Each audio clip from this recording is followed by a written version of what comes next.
सभी भाइयों को बहनों को राम राम। मैं हूं बाबर रामदास। आप देख रहे हैं स्लो जिंदगी। मेरे साथ हैं भाई अवनीश पीएन शर्मा। कल से हम लोग बहुत लंबा लंबा डिस्कस कर रहे थे, या topic what topic what topic. अंत में आते ही इन्होंने एक ऐसा शब्द बोल दिया कि टॉपिक अचानक चेंज करना पड़ गया। कल जो धराली में जो जल प्रलय आई है, उस पे एक क्षण में मैंने वो वीडियोस देखे सर, मतलब एक सेकंड का भी तो मौका नहीं मिला लोगों को।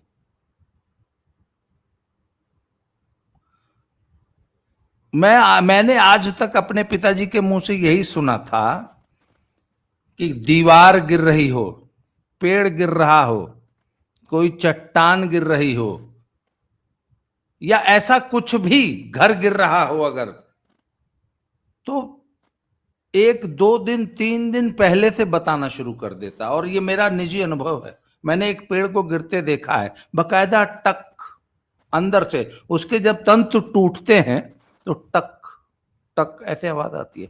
मैंने एक बार हमारे ताऊजी बोले, है ये पेड़ डाल टूट रही है, हटो यहां से। उसके 2 घंटे बाद टूटी थी। उसी तरह एक बार मैंने दीवार गिरती देखी है, तो बुजुर्गों ने कहा है ये घर गिरत, ये दीवार गिर जाए, कहा है आवाज आती है बकायदा।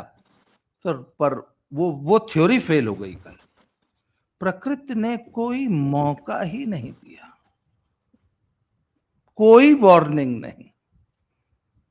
और बड़ा बहुत इसमें बहुत दुखद है, वो जो परिवार बेचारे देखते देखते जिंदगियां तबाह हो गई। अवनीश भाई जी, निश्चित रूप से बहुत दुखद है, परंतु आपका ओपनिंग रिमार्क आ जाए तो इस चर्चा को आगे बढ़ाते हैं। जी बिल्कुल। बाबा जी, सबसे पहले तो गरतांग में जो कुछ भी हुआ, घराली में जो कुछ भी हुआ, उसमें जो भी मृतात्माएं हैं, बहुत सारे लोग अभी लापता हैं, उन सभी को संवेदना प्रणाम करते हुए आगे बढ़ें। ये लगभग केदार घाटी जैसी आपदा है। उसमें भी एक झील टूटी थी और टूटने के बाद वो हुआ। ये अतिवृष्टि नहीं है। मैं दावा नहीं कर रहा हूं और मैं ये भी नहीं जानता कि कितना ये उचित होगा कि मैं अभी कोई कंक्लूजन निकालूं, लेकिन जिस तरीके से ये हुआ है, जितनी क्वांटिटी में ये हुआ है, ये बादल फटने उठने जैसी कोई चीज नहीं। पहाड़ों में सर, आप जानते हैं मेरी स्कूलिंग उत्तराखंड से हुई है, मेरा बचपन उत्तराखंड में बीता है, तब उत्तर प्रदेश था। पहाड़ों में सर अक्सर ये होता है कि जब इस तरह की हैवी रेन होती है तो कई जगह टेम्पररी झील बन जाती। छोटा सा मान लीजिए वैली है, वहां ऑब्स्टेकल आ गया तो एक झील बन जाती है। फिर जब पानी का प्रेशर ऊपर होता है, अब ये तो आगे जांच में पता चलेगा, लेकिन उन्होंने केदार घाटी आपदा का जिक्र क्यों किया? और आपने जब कहा कि प्रकृति मौका नहीं देती है, सॉरी, वो मुखबिरी करती रहती है, वो बताती रहती है, वो चेताती रहती है, लेकिन इस केस में ऐसा नहीं हुआ, ये तो आगे पता चलेगा। लेकिन केदार त्रासदी के समय में बाकायदे भूविज्ञानियों ने उस जी झील के टूटने की बात बताई थी, खतरे की आशंका बाकायदे बताई गई थी, लेकिन उसको इग्नोर किया गया। अब उसको सरकार ने इग्नोर किया, उसको व्यवस्था ने इग्नोर किया, अधिकारियों ने इग्नोर किया। ये अब सब उसकी जांच के बाद है। बहुत सारे लोग सर इसमें सवाल एक चीज और उठा रहे हैं कि नदी के किनारे इतनी ज्यादा रिहाइश की क्या जरूरत थी? सर बेसिक्स नहीं पता है लोगों को पहाड़ की बसावट का। सर पहाड़ की चोटियों पर गांव नहीं होते, या रिहाइश जो है, आबादी पहाड़ की चोटियों पर, पीक पे नहीं होता। खेतियां ढलान पे होती हैं सीढ़ियों वाली, और वैली में घर बनते हैं, गांव बसते हैं। वैली ही नदियों का प्राकृतिक मार्ग भी होती है, दोनों एक साथ। ये सहचर्य का मामला है सर प्रकृति का। नदी भी किसी एक वैली का सहारा लेके उतरती है पहाड़ से, और बसावट भी उसी वैली के किनारे किनारे होती है। तो कोई अगर ये कहे कि घराली में इतना ज्यादा बसावट क्यों थी, नदी के किनारे किनारे लोगों ने नदी के पेट में जाके घर बना लिया था, ठीक है, मैं उस पर आऊंगा, व्यवसायीकरण पर भी आऊंगा, उसका भी रोल है।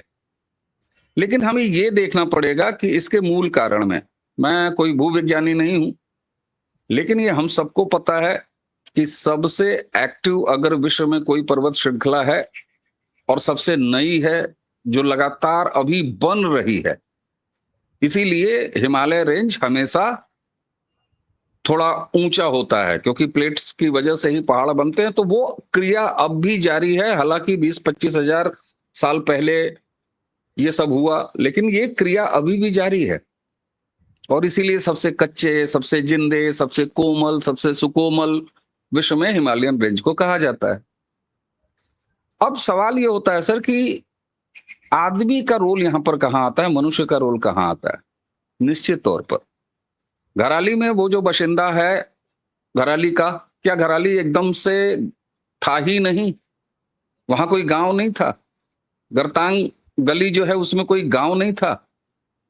सर मैंने अपने बचपन में देखा है गांव थे, प्राकृतिक रूप से वहां बसावट थी, वो नदी भी वहीं थी, वो सब कुछ वहीं था।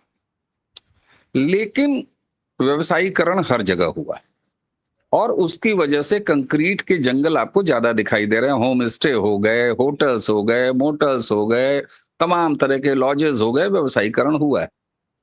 अब सवाल ये होता है सर कि लोग बिल्कुल एक तरफा बात करना शुरू कर देते हैं कि नहीं नहीं, ऑल वेदर रोड्स होने ही नहीं चाहिए पहाड़ में। अरे भाई साहब, आप घूमने जाते हैं, आप पर्यटन करने जाते हैं, लेकिन वहां एक पूरी सभ्यता रहती आई है साहब। क्या उस सभ्यता को, उस आबादी को उसके हिस्से की रोड नहीं मिलनी चाहिए? यहां पर न कोई नियम, न कोई कायदा, न कोई कानून, ये स्व विवेक और स्व अनुशासन का मामला होता है। मोदी जी लाख कहें कि पूरे भारत को सुरक्षित कर लो और हम जगह जगह हगने पर उतारू हों, तो मोदी जी क्या कर लेंगे भाई? शौचालय बनवा दिए, फिर भी हम लोटा उठा के जाके फराकत करने के आदी हों, हम उतारू हों, तो क्या कर लेगी कोई सरकार? निश्चित तौर पर मैं इस बात की बिल्कुल मुखालफत करता हूं कि साहब आइसोलेट रखिए, कच्चे रोड रहने दीजिए, ऑल वेदर रोड बनइबे मत कीजिए, पिट्ठू लाद के खच्चर से वो जिंदगी जीते रहें। आप 4 दिन घूमने जाते हैं, बड़ा मजा आता है आपको, जरा 4 साल वहीं बसा दिया जाए, आपका दिमाग सही हो जाएगा। जब आप जो है नमक की थैली लेने के लिए हांफते टांपते नीचे उतरेंगे और ऊपर जाएंगे। मैं आपको नहीं कह रहा हूं सर, कहीं न कहीं प्रकृति के साथ संतुलन न कोई सरकार बना सकती है और न सरकार के भरोसे प्रकृति का संतुलन बन सकता है। आप मुझे ये बताइए, आर्मी बेस भी वहां है ना? अब आप कह दीजिए साहब वहां आर्मी बेस की क्या जरूरत है? तो ये सारी चीजें कुल मिला के मेरी ओपनिंग टिप्पणी यही है कि यह एक समाज की जिम्मेदारी है, उसमें समाज की बहुत बड़ी भूमिका है और व्यवसायी भी समाज से ही आते हैं, होटल बिजनेस वाले भी समाज से ही आते हैं। इसलिए इसका एक सामाजिक निदान निकालना आवश्यक होगा। प्रकृति के साथ बैलेंस, सहचर्य, ये दोनों एक साथ करना पड़ेगा। जी सर, एक देखिए, अंधाधुंध जब शहरीकरण होता है तो उसका अंधाधुंध शहरीकरण प्राकृतिक नियमों की अवहेलना किए बिना हो ही नहीं सकता। उसमें देखिए, सबसे अच्छा उदाहरण है रेलवे लाइन या जब एक्सप्रेसवे बनते हैं तो वो सबसे पहले नेचर क्या है, वहां की नेचुरल पानी की ड्रेनेज क्या है, सबसे पहले इसका सर्वे होता है कि जब पानी बहता है तो वो उसका एक नेचुरल रास्ता है जो सदियों से है, सबसे पहले उसका सम्मान किया जाता है। उसके ऊपर से अगर रेलवे लाइन, नहर या कुछ भी निकालना है तो पानी को पहले रास्ता बनाना पड़ता है। जब आपने पानी का रास्ता रोका, प्रलय आई।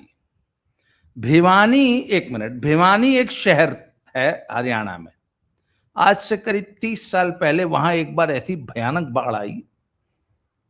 आमतौर पे यूपी में, बिहार में बाढ़ आना बड़ा सामान्य चीज है। आई, 2 दिन पानी चढ़ा, 3 दिन चढ़ा, 4 दिन चढ़ा, 5वें दिन उतर गया, नॉर्मल हो गया।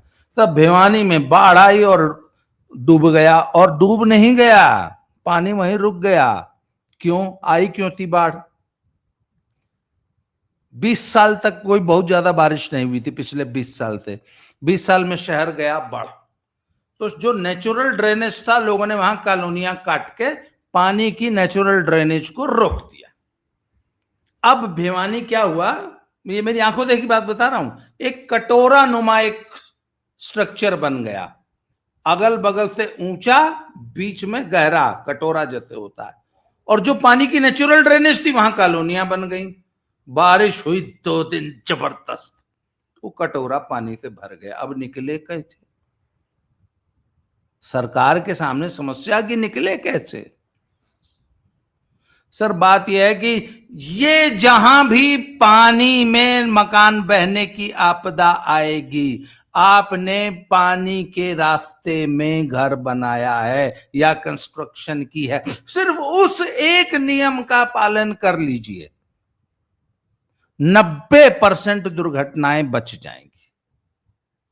सिर्फ एक उस नियम का पालन कर लो आप बस। जी जी, मैं आपकी इन तमाम बातों से अक्षरशः सहमत हूं।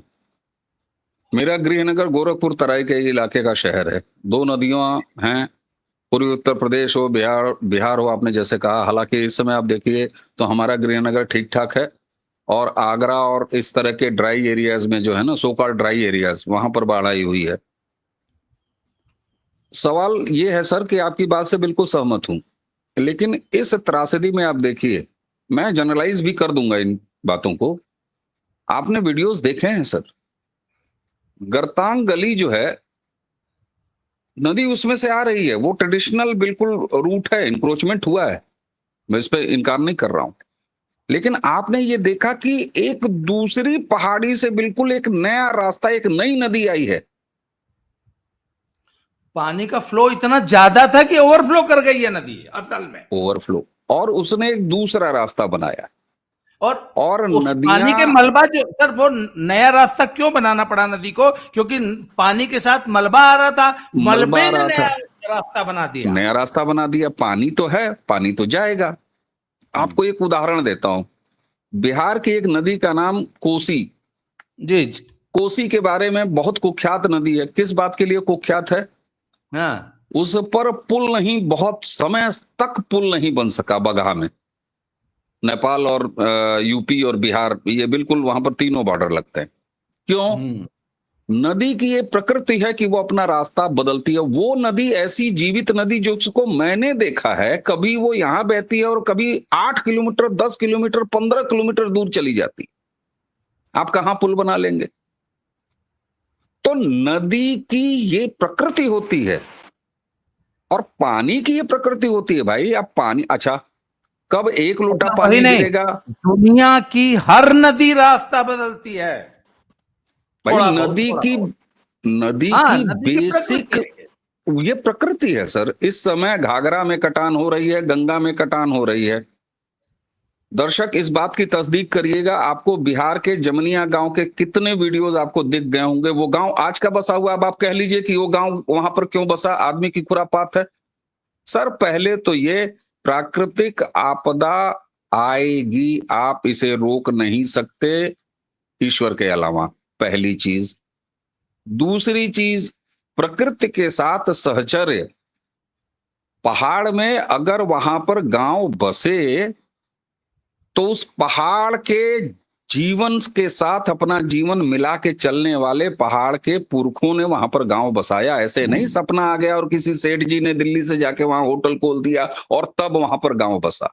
नहीं, मैंने इसीलिए आपको कहा कि एक तो सहचर्य सीखना पड़ेगा, दूसरा ऐसी त्रासदियों के लिए तैयार रहना पड़ेगा, क्योंकि नदी है, नदी ऐसा काम करेगी, निश्चित करेगी। अब क्या इसमें सरकार की भूमिका है, यानी व्यवस्था की भूमिका है? मैं किसी सरकार, मैं नहीं कि धार्मिक सरकार है, फलाने की सरकार है, मैं नहीं, मैं व्यवस्था।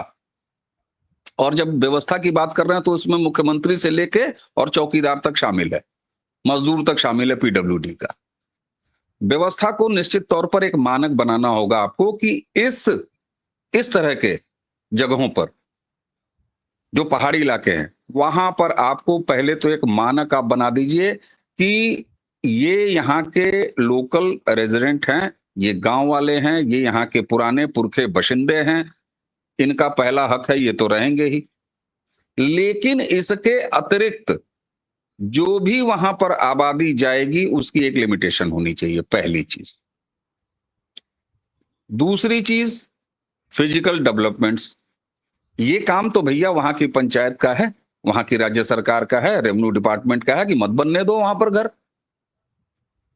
और उसी के साथ साथ समाज का सहचर्य कि भाई हम अपना घर क्यों बना लें। अच्छा ये बताइए, उनमें से गांव वालों के घर भी तो बहे हैं जिनके बाप दादे पुरखों ने बनाए थे भाई। वहां होटल अगर बहे हैं तो वो भी बहे हैं। तो ये एक, जैसे कहते हैं ना कि प्रकृति के साथ आपको समन्वय और बैलेंस बनाना पड़ेगा। आप इस तरह की घटनाओं को जीरो नहीं कर सकते, ये मान के आप चलिए। मैं आपको बताऊं सर, मेरा एक पॉइंट है इसमें। इनकी, ये शहरी बाबू लोगों की जो सबसे बड़ी प्रॉब्लम है ना, they don't respect the local tradition. हर इलाके की भवन निर्माण की एक शैली होती है और एक प्राकृतिक मटेरियल्स यूज करने की परंपरा है, जो कि हजारों सालों के अनुभव से डेवलप हुई है। पहली बात, लोगों ने आधुनिकता के चक्कर में और आधुनिक विज्ञान के चक्कर में पड़ के नई टेक्निक्स डेवलप कर दी, और जहां पर, एक मिनट, बिहार का आदमी, उसको पता होता है कि बाढ़ आएगी ही आएगी, तो वो भैया अपनी मड़ई, अपना घर, अपना खटिया मचिया सब उसी हिसाब से डिजाइन करता है। मेरे एक मित्र थे, वो बिहार में उसी बाढ़ के क्षेत्र में रहते थे।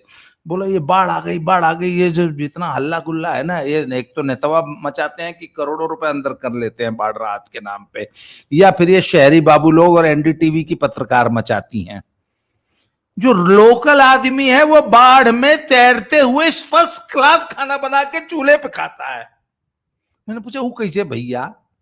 बोले अरे पहली बार नहीं ना आई है बाढ़ उनके जीवन में, तो उन्होंने एक जीवन शैली डेवलप कर ली है। वो जानते हैं मचान पे चूल्हा देखे हैं? कैसे रहना मचान है, पे चूल्हा देखे हैं? हाँ, मैं तो, अरे मैं तो खाया है खाना। वही मैं कह रहा हूँ। हाँ, वो आप एक प्रसंग में बिहार का सुनाता हूँ, बिहार की टोन में। हैं, आप कितना हाँ, आनंद हाँ, लेते हैं, हाँ, वो दर्शकों को अभी क्या सुनाना। हाँ, हैं, एक ग्रामीण पत्रकार था, तो वो 2 महीने तक आया ही नहीं। सहारा हाँ, न्यूज़पेपर की बात है, 2 महीने तक आया ही नहीं। वो 2 महीने बाद ढहते ढिमलाते आया, और संजोग से मैं वहां बैठा हुआ था। और उसके हाँ, बाद उसने जो खबरें शुरू हुई, तो बाढ़ का जो हाल बताया उसने, हैं, तो कजड़ोटा के साथ बचा बढ़ रहा है, हाँ कड़ के पानी आया रात का बड़ा बजे। तो वो उसकी अपनी शैली थी। मैं इसीलिए कह रहा हूं कि प्रकृति अपना काम लगातार करेगी। और एक चीज और, आपने बहुत वैलिड पॉइंट उठाया सर।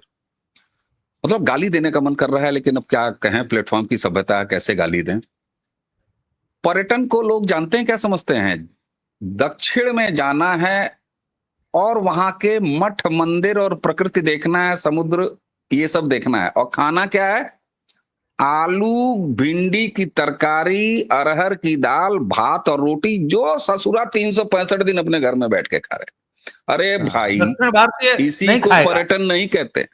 हाँ, केवल फिजिकल जगहों को जाके घूमना, सेल्फी मारना, फोटो खिंचाना, व्हाट्सएप ग्रुपों में उसको अपडेट करना, फेसबुक पर रील बना के उसको टांग देना, इसको पर्यटन नहीं कहते हैं रे दादा।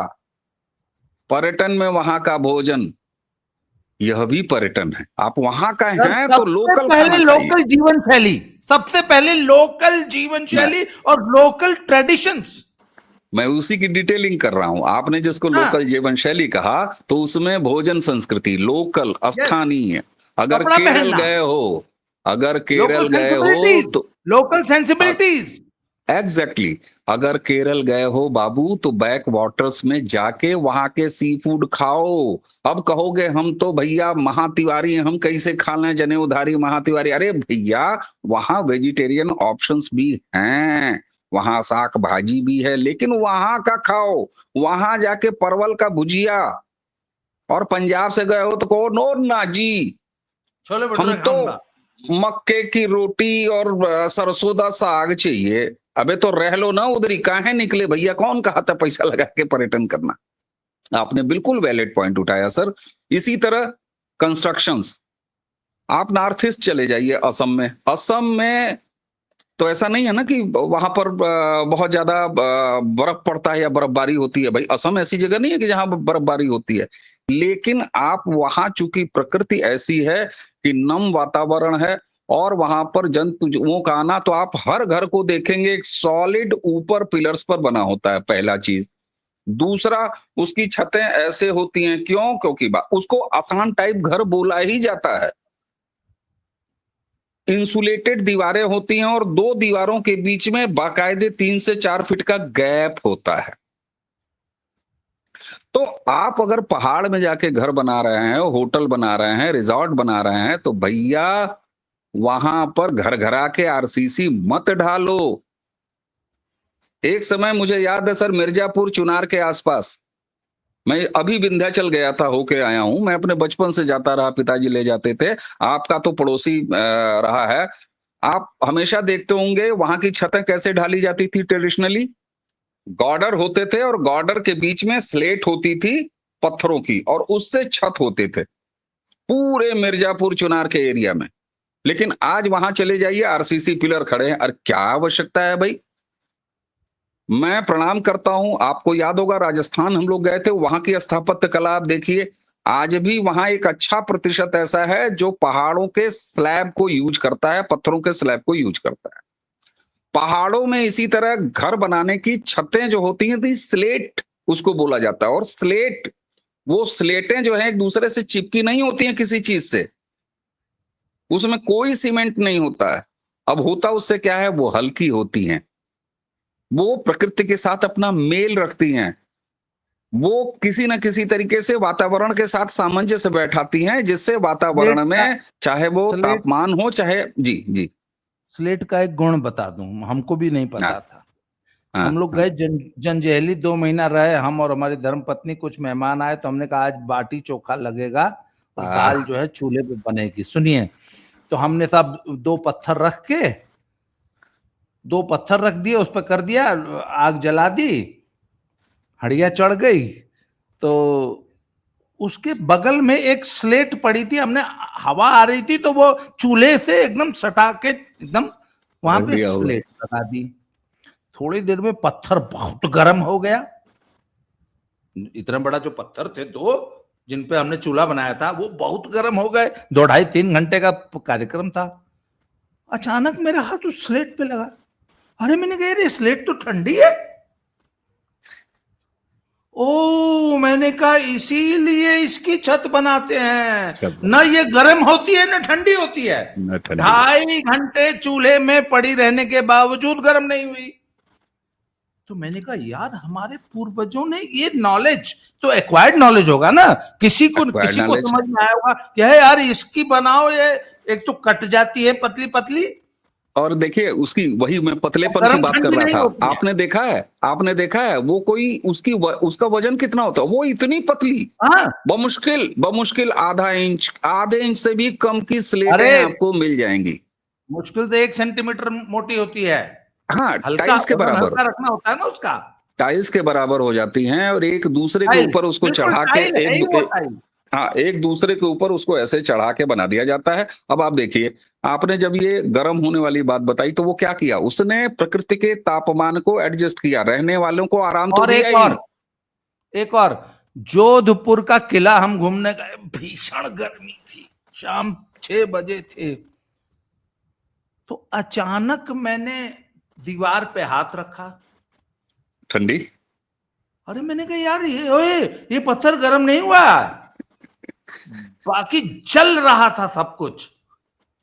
तो हो, मैंने कहा जोधपुर में जिन घरों से मकान बनते हैं वो पत्थर गर्म ही नहीं होता। ये मैंने जोधपुर के ऊपर किले में जाके तो इस another acquired knowledge. Exactly sir, आपको बताऊं, आपको जानकारी है, भवाली में एक छोटा सा हमारा एक छोटा सा आशियाना है भवाली में। वहां पर तब नैनीताल जिला बहुत लंबा था, वो ये उधम सिंह नगर वगैरह जिला नहीं बना था, वो सब काशीपुर बाजपुर सब उसी में आता था। वहां पर नैनीताल डेवलपमेंट अथॉरिटी भी नहीं था, नगर पालिका थी उस समय, वो डेवलप किया सरकार ने। लेकिन आप देखिए पुराने सरकारी वास्तुविद या प्लान होती थी कॉलोनियां भी पहाड़ों में भी, तो पहाड़ के लिहाज से प्लान हुई, कंक्रीट की छत नहीं है सर। मेरे भवाली वाले उस छोटे से एस्टेब्लिशमेंट में कंक्रीट की छत नहीं है, हाँ स्लेट की भी नहीं है, और हर जगह स्लेट की बनती भी नहीं है फ्लैट नहीं, फ्लैट है, फ्लैट है, लेकिन मार्बल के स्लैब्स हैं, पत्थर के स्लैब्स हैं। यहां इसीलिए हम कह रहे हैं सर कि आप प्रकृति के साथ अगर साहचर्य नहीं रखेंगे, वहां पर जो होटल बन रहे हैं, आप ये बताइए, आप पहाड़ घूमने जाते हैं और वहां एसी कमरे की डिमांड करते हैं अगर, तो आपसे बड़ा मूर्ख और बेहुदा व्यक्ति कोई नहीं है यार। तुम दिल्ली बंबई छोड़ के, तुम लखनऊ छोड़ के और जा रहे हो गर्मियों में पहाड़, और उसके बाद तुम्हें वहां पर एसी कमरे की, अगर मैंने सुना लोगों से भाई कमरे में एसी नहीं है, मान लीजिए दिन के किसी समय 25 26 27 टेम्परेचर चला जाए तो हम क्या करेंगे? अरे बेहुदे, फिर तुम अपने एसी में रहो ना, 5th जनरेशन वाला जो तुमने अपने घर में लगा रखा है, क्या जरूरत है वहां जाने की तुम? सर कुल मिला के मामला ये है, प्रकृति के साथ आपको सामंजस्य बैठाना होगा। इस तरह के सवाल खड़ा कर देना कि ऑल वेदर रोड नहीं चाहिए, गलत, मैं नहीं सहमत हूं। दूसरी चीज, इस तरह की बातें कि लोग वहां नदी के बीच में कर क्या रहे थे, गलत। परंपरागत लोग वहां पर रहते आए हैं, वो रहेंगे, उन्हें रहना भी चाहिए। हाँ, व्यवस्थाएं इस बात को इंश्योर करें कि वहां पर जबरिया इंक्रोचमेंट न हो, वहां की वास्तुशैली को न बदला जाए, वहां की बाकी चीजों को न बदला जाए, और बाहर से कितना इंक्रोचमेंट हो सकता है, विकास कितना हो सकता है कि वो इंक्रोचमेंट के श्रेणी में ना आ जाए, ये तय करना वहां की व्यवस्था का काम है, सरकारों का काम। नंबर ऑफ विजिटर्स को स्ट्रिक्टली रेगुलेट कीजिए, बिल्कुल रेगुलेट कीजिए। आपके पास जैसे उच्च तकनीकी है, बिल्कुल जैसे आपके पास भाई करता है। सर मैं ये कहता हूं, पहाड़ों में एंट्री किसी मैदानी इलाकों से ही होती है ना, रेंगते हुए कोई कहीं से तो पहुंच नहीं जाता। जियो टैगिंग है आपके पास, जियो मैपिंग है आपके पास, दुनिया भर के आपके पास चीजें हैं, आप नियंत्रण करिए। और एक समय में सीधी सी बात है, एक मिनट, पहाड़ों में एक और बहुत बड़ी समस्या है, सबको मई जून में ही सैटरडे संडे जाना नहीं, सैटरडे संडे दिल्ली वालों को है, दिल्ली बाकी वालों को 10 महीना सैटरडे बेचारा संडे पहाड़ी जो हो रहा है, पहाड़ी जो हो रहा है 2 महीने अरे में। वो तो भला मनाइए सर। एक चीज और, टूरिस्ट सीजन क्या होता है भाई? हाँ, ये इसलिए 12 महीने रेगुलेट कीजिए ना कि नहीं है तुमको सितंबर में आना है। ये टूरिस्ट सीजन क्या होता है? हाँ, ये किन बेहूदों ने इस कॉन्सेप्ट को जन्म दिया है सर कि टूरिज्म का सीजन होता है? क्या बात कर रहे हो मनीष भाई? मैं तो सारी जिंदगी घूमा ही ऑफ सीजन में हूं। हमने तो नियम बना रखा है कि जब इस मामले हाँ, में नैनीताल का खाली पड़ा है स्थान तब जाओ। सर उत्तराखंड का आपको बता रहा हूं सर, उत्तराखंड में पूजा, ये दुर्गा पूजा के बाद जो है, ये तब है जब मई जून में ही लोग जाते थे। लेकिन पहाड़ों में, आप उत्तराखंड के पहाड़ों में एक बंगाली सीजन चलता है, उसको बंगाली सीजन बोला ही जाता है। हर जगह, पूरे इंडिया में चलता है बंगाली सीजन, जितने भी हिल स्टेशन है। उसकी वजह क्या है? दुर्गा पूजा 1 महीने की छुट्टी होती है, और उसमें वो मानसिक रूप से और सांस्कृतिक रूप से तैयार होते हैं पर्यटन करने के लिए। 10,000 रुपए महीने कमाने वाला व्यक्ति भी साल में एक बार पूजा के समय एक बंगाली परिवार निकलता ही निकलता है। भाई साहब, आप उसको सीजन क्यों नहीं बनाए? हालांकि अब उसमें हो रहा है, बर्फ पड़ने वाले समय में भी लोग जाते हैं, लेकिन बाकी मौसम भी है भाई, बारिश भी है। आप याद करिए राजस्थान में जोधपुर हम लोग गए थे, उदयपुर, लोगों ने कहा कि भाई बारिश के सीजन में आप आइए, क्या शानदार हो। मैं गया, लग ही नहीं रहा था कि ये वही उदयपुर है जिसको हम झीलों की नगरी देख के आए थे, शानदार। तो सवाल ये है सर कि घूमना, पाला छू के आना, ये नहीं है पर्यटन। दूसरा, पर्यटन का अर्थ यह है कि वहां की संस्कृति जिए, वहां का फूड कल्चर अडॉप्ट कीजिए, वहां का पहनावा अडॉप्ट कीजिए, तब जाके आपका कंप्लीट होगा पर्यटन। और तीसरा, प्रकृति के साथ सहचर्य आप नहीं करेंगे, उसमें समाज का भी रोल है, उसमें वहां के मूल निवासियों का रोल है, जो वहां के लोग हैं, लोकल्स का, और उसी के साथ साथ सरकारों का रोल तो है ही। अंत में सर मैं एक बात बताऊं, मनुष्य की एक और बहुत बड़ी समस्या है आज की, हालांकि आज के टॉपिक को हम यहाँ कंक्लूड करेंगे, पर अगले टॉपिक के लिए मैं अभी से बता रहा हूं। मनुष्य को एक और गलतफहमी हो गई है कि ये सृष्टि, ये पृथ्वी सिर्फ मेरी है, मैं ही रहूंगा और किसी को नहीं रहने दूंगा। इस गलतफहमी में से भी बाहर निकलने की जरूरत है जानू, ये दुनिया तुम्हारे बाप की नहीं है अकेले, हमारे बाप की नहीं बहुत है। सारे और लोग हैं। एक मिनट, हमारे भैया विक्रम भैया घर हाँ। बना रहे थे, मिट्टी का घर बनाए, तो सोचे कि वहां पे सेप्टिक टैंक के लिए गड्ढा खुदवाने लगे। गड्ढा खुदवाने लगे तो जब थोड़ा सा गड्ढा खुदा तो नीचे सांप की एक बांबी निकल गई, उसमें गेहुअन किंग कोबराज के बच्चे, सर इतने बड़े बड़े थे, और करीब रहे होंगे 1000। बाप रे। उन्होंने कहा रुको रुको रुको रुको, अरे हाँ, यार ये तो हमने उनका घर है। ये तो उनका घर है। मैंने करो, उन्होंने कहा ना ना वापस कवर करो, कर दिया। बोलो चलो एक काम करो, यहां मत करो, वहां करो। थोड़ी देर बाद 10 मीटर दूसरी जगह, जगह सारी अपनी थी, वहां खुदवाए, वहां भी उन्होंने कहा स्टॉप, हमने उनके घर में, सॉरी, हमने उनके घर में एनक्रोच किया है, ये Yes. उनका घर है, मैंने अतिक्रमण किया है, इसलिए नहीं बनेगा। उनके घर को मैं डिस्टर्ब नहीं करूंगा, वो भी रहेंगे और मैं भी रहूंगा। और आपको मालूम है 5 साल वो सांपों की कॉलोनी के बीच में रहे, उनके घर में रोज गेहूं घूमते थे। उन्होंने उनके साथ जीना सीख लिया। उन्होंने कहा ये तो बहुत इंटेलिजेंट जीव होता है, ये तो कभी हमारे रास्ते आते नहीं। कमरे में जब जाता था तो भी कमरे में कभी भी डायगोनली नहीं करेगा क्रॉस। सांप, सांप को मालूम है डायगोनल करूंगा तो इसके पैर में आऊंगा, दीवार का कोना पकड़ के ही ट्रेवल करता है सांप। तो इन्होंने कहा एक नियम बना लो, इसके ऊपर पैर नहीं रखना है। अच्छा, सांप कितने इंटेलिजेंट होते हैं, साल 2 साल वहीं रहे। फिर एक दिन भैया बोले यार सांप बिल्कुल दिखने ही बंद हो गए। सर सांपों ने समझ लिया कि यहाँ मनुष्य ने रहना शुरू कर दिया, उन्होंने निकलो माइग्रेट कर गए, माइग्रेट कर गए, छोड़ दिए। सही है सर, ये सृष्टि सबकी है, मनुष्य को बिल्कुल। ये तथ्य स्वीकार करना पड़ेगा, तुम्हारे बाप की नहीं है। हर जीव रहेगा। आजकल कुत्तों को लेके बहुत बहस चल रही है ना, ये धरती उनकी भी है, वो भी रहेंगे। तुम अपना बचा और तुम उनके बचाओ। लिए जगह खाली करो, वो रहेंगे। सर ये बिल्कुल। सोचना पड़ेगा मनुष्य को। हाँ, नहीं तो ऐसे रेला आता रहेगा और आप हाँ, हर बार बैठ के रोते रहेंगे। और इसी तरह प्रकृति अपने बदले लेगी। अगर प्रकृति का दोहन करोगे, प्रकृति से खिलवाड़ करोगे, तो प्रकृति की ताकत ईश्वरीय ताकत है, ऐसे ही सबक सिखाएगी। बिल्कुल। अमरीश भाई बहुत बहुत धन्यवाद, सॉरी थोड़ा इमोशनल हो गया। नहीं नहीं सर, मिलते हैं सर दोबारा, थैंक यू वेरी मच। बिल्कुल सर, जय श्री प्रणाम। राम, हर हर जय महादेव। जय श्री राम।